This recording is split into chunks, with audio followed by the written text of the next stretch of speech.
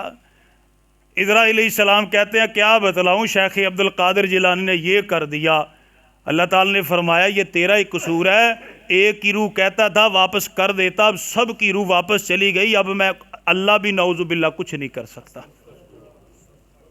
کرامات غوث اعظم، یہ واقعہ لکھا ہے، فیصلہ باپ نے کرنا ہے۔ میں قرآن کی آیتیں آپ کے سامنے رکھتا ہوں۔ رب العالمین نے فرمایا، سورہ سبا ہے، آیت نمبر 14 ہے، اور لوگوں یاد رکھو، اور جب عزرائیل علیہ السلام کسی کی روح قبض کرنے کے لیے آ جائیں، وہ رب روح قبض کیے بغیر جا سکتے نہیں۔ اللہ فرماتے ہیں قرآن میں سورہ سبا آیت نمبر 14، اللہ نے ایک نبی کا ذکر فرمایا، اللہ تعالیٰ نے بڑی بادشاہت عطا فرمائی جنوں کے اوپر، انسانوں کے اوپر، شجرات کے اوپر، حجرات کے اوپر، تمام مخلوقات کے اوپر اللہ نے سمجھ عطا فرمائی، بولیاں سمجھائیں۔ حضرت سلیمان علیہ السلام ہیں، سامنے جو جنات ہیں، سامنے انسان ہے، بیت المقدس تعمیر کر رہے ہیں، اسی وقت حضرت اسرائیل علیہ السلام آئے، وہ آ کے کہتے ہیں سلیمان پیغمبر جی آپ کی موت کا وقت آ گیا۔ حضرت سلیمان علیہ السلام کہتے ہیں ہاں میری موت کا وقت آ گیا، مجھے کچھ مہلت دے دی جائے تاکہ میں اپنے گھر میں چلا جاؤں، جا کر کے بیوی بچوں کو وصیت نصیحت کر دوں۔ اسرائیل علیہ السلام کہتے ہیں آپ کو گھر میں جانے کی اجازت نہیں ہے۔ کہتے ہیں اچھا یہ بات ہے، پھر اس طرح کرو، میں اپنے ان اپنے مریدوں سے، اپنی ان امت کے لوگوں سے کچھ کہنا چاہتا ہوں۔ اسرائیل علیہ السلام کہتے ہیں اتنی بھی اجازت نہیں ہے۔ سلیمان علیہ السلام کہتے ہیں یہ میری زندگی کا آخری لمحہ، اللہ کے بندے میری زندگی کا آخری لمحہ، میری خواہش یہ ہے میں اللہ کی بارگاہ میں 2 سجدے کر لوں۔ اسرائیل علیہ السلام کہتے ہیں اتنی بھی اجازت نہیں ہے۔ کہتے ہیں لیٹ لینے دو، اتنی بھی اجازت نہیں ہے، بیٹھ لینے دو، اتنی بھی اجازت نہیں ہے۔ سلیمان علیہ السلام کہتے ہیں چلو پھر اسی عصا پر ٹیک لگا لوں۔ کہتے ہیں ہاں ٹیک لگانے کی اجازت ہے، اس سے زیادہ اجازت نہیں ہے۔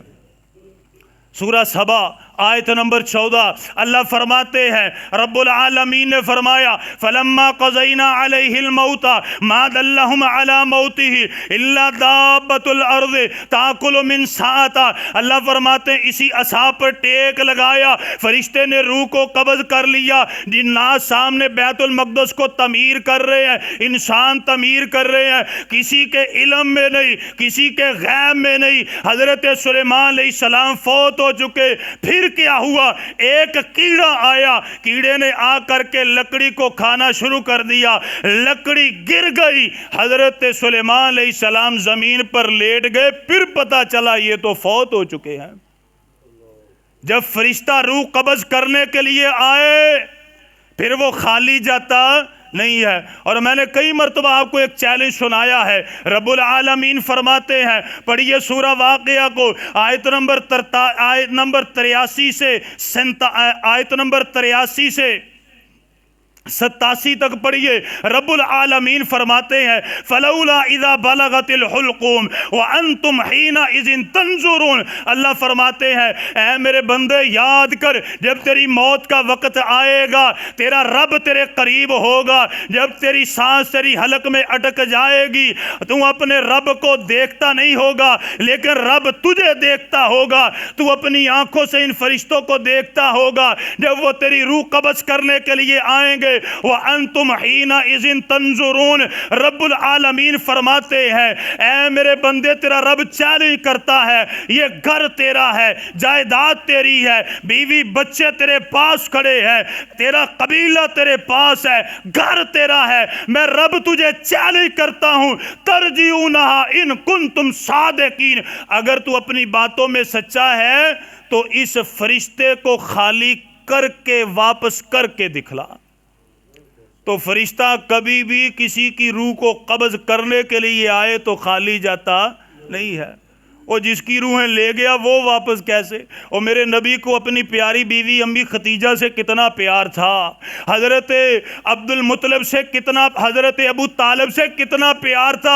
اللہ کے نبی کی 3 بیٹیاں آپ کی زندگی میں فوت ہو گئی، کتنا پیار تھا۔ اور یارو سب کچھ چھوڑو، پیارے پیغمبر کو اپنے پیارے چچا حضرت حمزہ سے کتنا پیار تھا رضی اللہ عنہ مجمعین، اور اپنے بیٹے قاسم سے کتنا پیار تھا۔ اگر روحیں واپس ہی کرنی ہوتی اللہ کی قسم میرے نبی ہاتھ مار کے ساری روحیں واپس کر لیتے، لیکن جب روحیں چلی جاتی ہیں کوئی واپس کر سکتا نہیں۔ آخری بات، کرامات، یہ تو غوث اعظم تھی، ایک کرامات امدادیہ کتاب ہے، صفحہ نمبر اس کا 18 ہے، شاہ امداد اللہ مکی صاحب ان کے بارے میں یہ واقعہ لکھا ہوا ہے کتاب میرے پاس موجود ہے، پڑھنا ہو تو پڑھ سکتے ہیں۔ آخری کرامت فیصلہ آپ نے کرنا ہے۔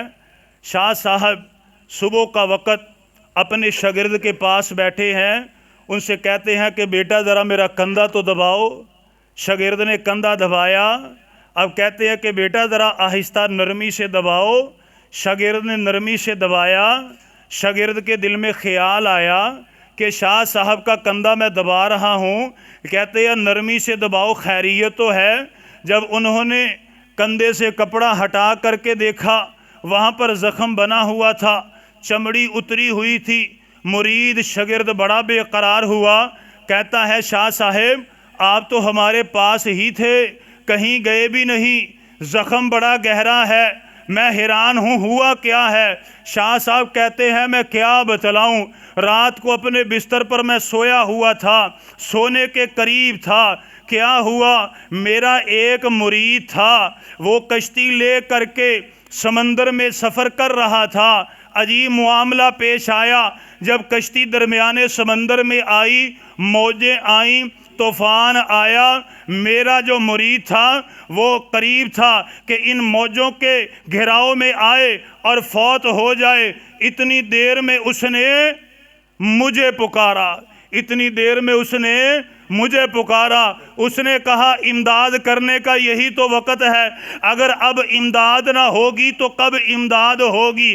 کہتے ہیں پھر مجھے جلال آیا، اسی وقت میں گیا اور میں نے جا کر کے اس کی ناؤ کو کندھا دیا اور اتنا زور لگایا کہ میرا کندھا بھی زخمی ہو گیا۔ جب میرے مرید کی کشتی ساحل سمندر پر لگی، پھر مجھے چین آ گیا، سکون آ گیا۔ یہ تکلیف اور یہ زخم اسی وجہ سے ہے کہ میں نے کندھا لگا کر کے اس کی کشتی کو ساحل پر لگایا۔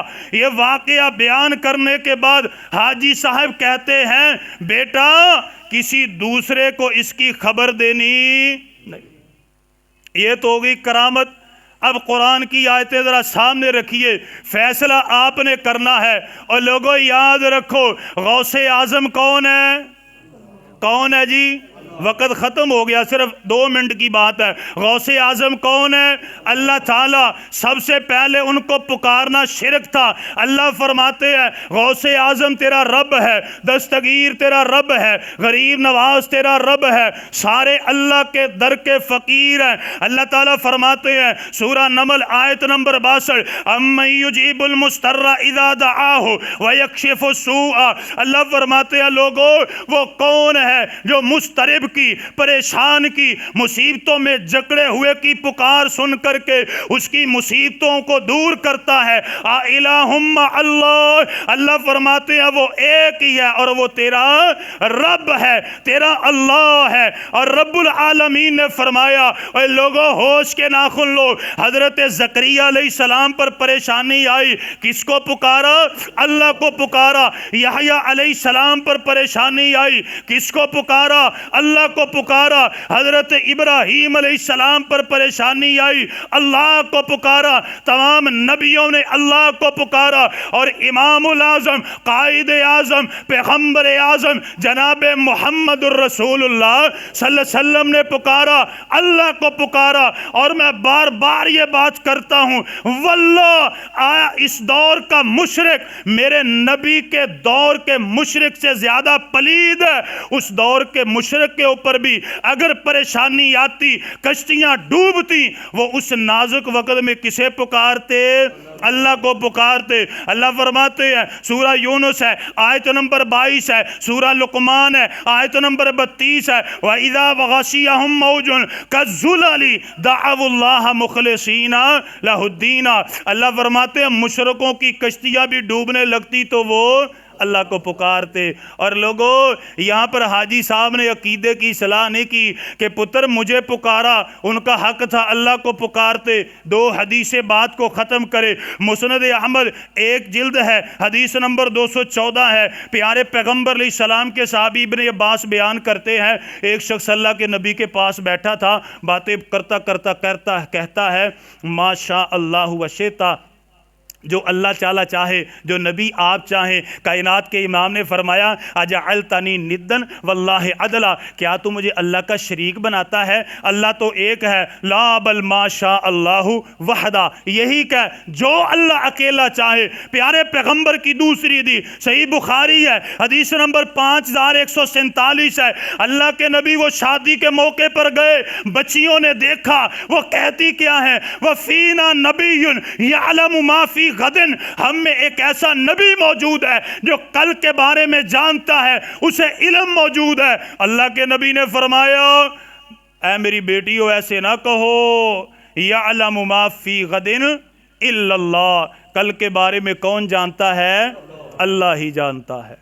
اللہ تعالی ہمیں دین کی سمجھ عطا فرمائے، اللہ تعالی معاملات آسان فرمائے، اللہ تعالی ہمیں اولیاء کی عزت اور تکریم کرنے کی توفیق عطا فرمائے، اللہ تعالی جو صحیح کرامات ہیں ان کو ماننے کی توفیق عطا فرمائے، اور کرامات کو قرآن اور حدیث کے ترازو میں تولنے کی، پیمانے میں ماپنے کی اللہ توفیق عطا فرمائے۔ آمین وآخر دعوانا الحمدللہ رب العالمین۔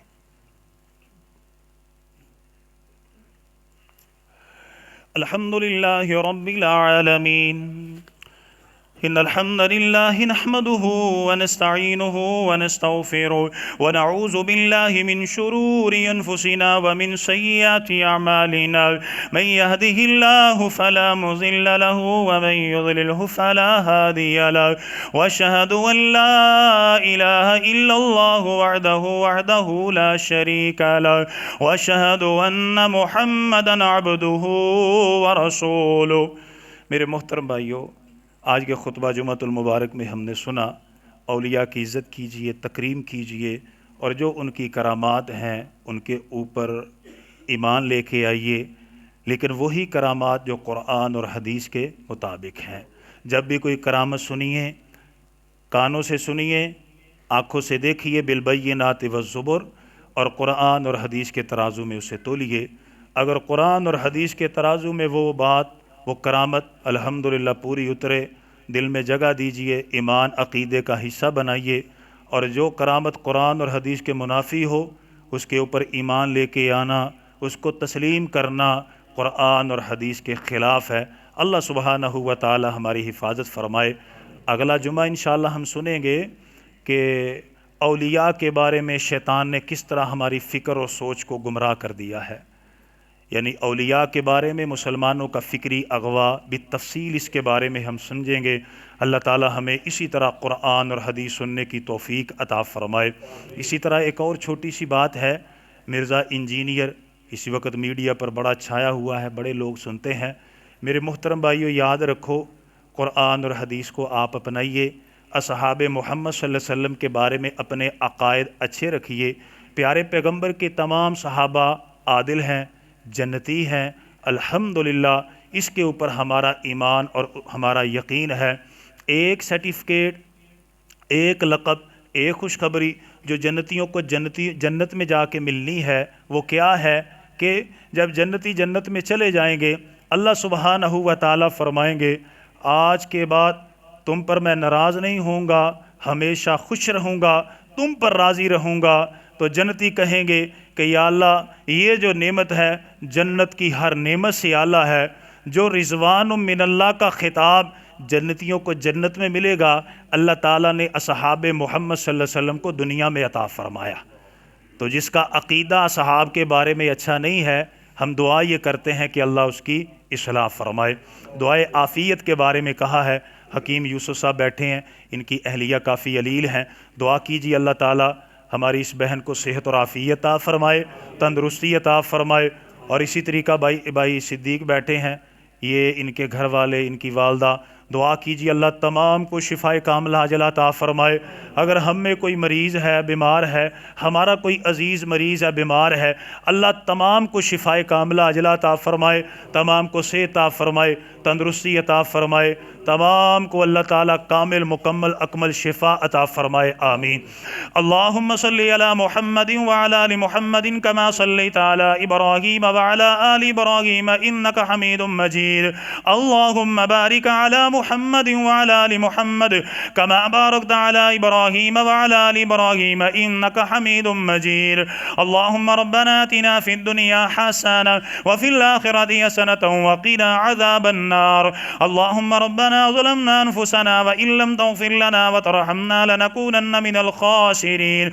اللهم رب ارحمهما كما ربيانا صغيرا. رب اجعلني مقيم الصلاة ومن ذريتي ربنا وتقبل دعاء. ربنا اغفر لي ولوالدي وللمؤمنين يوم يقوم الحساب.